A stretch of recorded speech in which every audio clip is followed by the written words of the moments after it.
নমস্কার বন্ধুরা, কেমন আছেন সবাই? দেখতে পাচ্ছেন একটা কিছুর প্রিপারেশন চলছে, যেটা ছাড়ালাম এইমাত্র।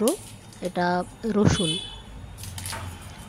আর এরপরে আলু ছাড়ানো হচ্ছে। এর আগে কয়েকটা জিনিস আমি রেডি করে রেখে দিয়েছি, যেরকম পেঁয়াজ কেটে রেখেছি, টমেটো আছে, লঙ্কা আছে, আর মটরশুঁটিও একটু আছে। এখন আলুগুলোকে একটু পিস করে নিচ্ছি। আলুগুলো অ্যাকচুয়ালি নতুন আলু বলে একটু শক্ত।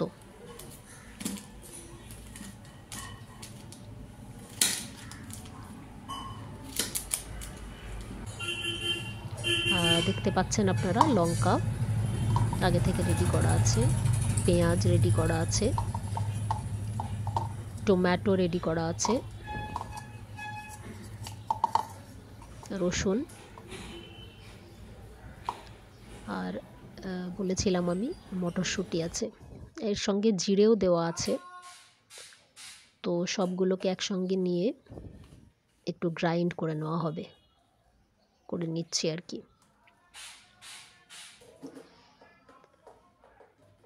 গ্রেভির জন্য।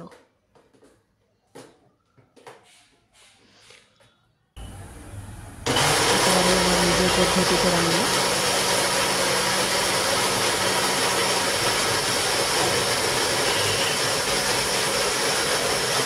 আমি যাকে নিজের মন থেকে যেরকম মনে হয় আমি সেভাবে রান্না করি, সেই মতো হয়ে গেছে এখন।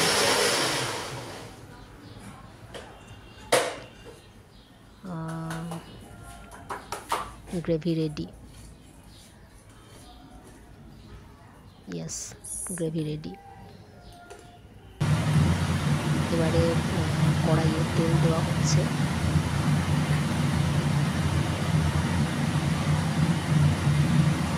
তেল দেওয়া হলো এই জন্য এগুলো একটু ভেজে নিই।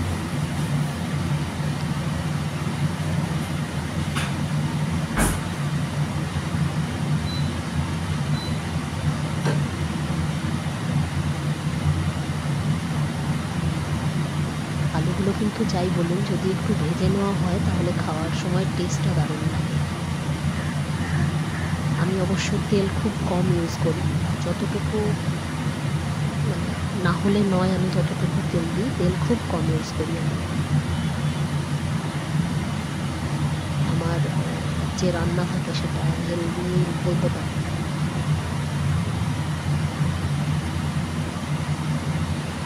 একটু ওয়েট করতে হবে, কেন কি তেলটা একটু গরম হতে হবে। এর মধ্যে আলুগুলো ছেড়ে দিচ্ছি।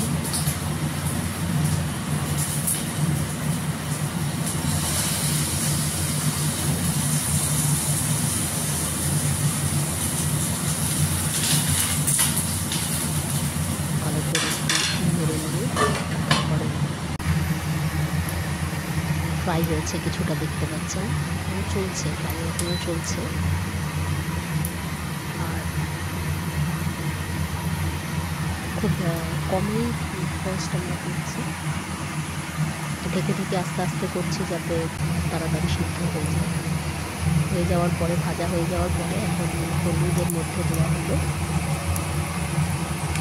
যা যা মশলা আমি ইউজ করেছি। ফার্স্ট হলুদ দিলাম, তারপরে এটা হিং, এটা হলুদের মধ্যে পড়ে গিয়েছিল, হিং দেওয়া হলো।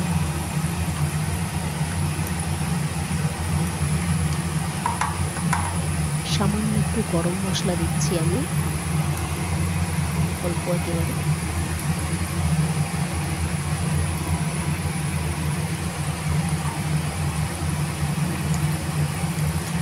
মশলাও কিন্তু আমি খুব বেশি খাই না, অল্পই দিই।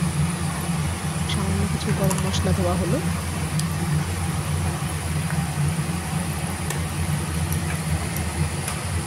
পরে এর মধ্যে দেবো আমি নুন, পরিমাণ মতো নুন দেবো।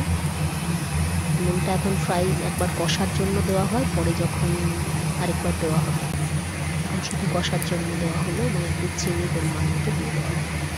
জানেনই তো বাঙালি আমরা একটু মিষ্টি খাই, খুব বেশি না হলেও সামান্য।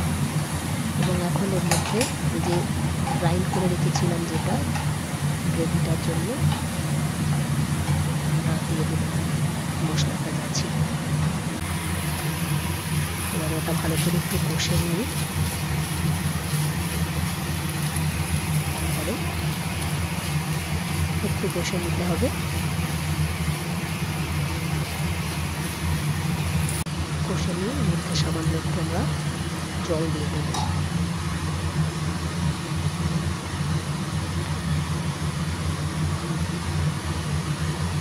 জল দিয়ে একটুখানি এটা ফুটতে দিতে হবে, সামান্য একটু ফুটবে।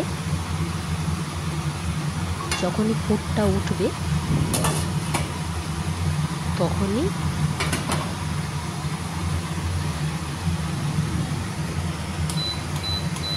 একটু বাড়িয়ে দিতে হবে। প্রথমে ফুটে গেল যেই, এবারে আমি ডিম নিয়েছি, একেবারে কাঁচা ডিম।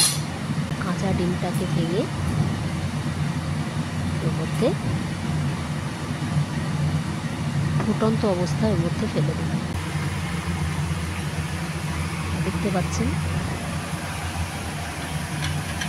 দুটো ডিম দেওয়া হয়েছে এবং ডিমগুলো ওখানে ফুটন্ত যে ঝোলটা আছে তার মধ্যে ওটা ফুটছে। এখন দেখতে পাচ্ছেন ওটা আস্তে আস্তে জমাট বেঁধে যাবে। একেবারে জমাট বেঁধে গেছে এবং আমার তরকারি একেবারে তৈরি। ডিম দিয়ে, ডিম আর আলু অ্যাকচুয়ালি, কিন্তু তার মধ্যে আমি যা যা দিয়েছি সেটা তো দেখিয়ে দিলাম। এটা আপনারা করে দেখতে পারেন, দারুণ টেস্ট। দুপুরের মেনু রেডি। আর এটা দেখুন, কার কার এমন মেনু খেতে ইচ্ছে করছে জানাবেন, জানার অপেক্ষায় রইলাম। খাওয়ার জন্য তৈরি আমরা। চলুন এখন লাঞ্চ সেরে নেওয়া যাক।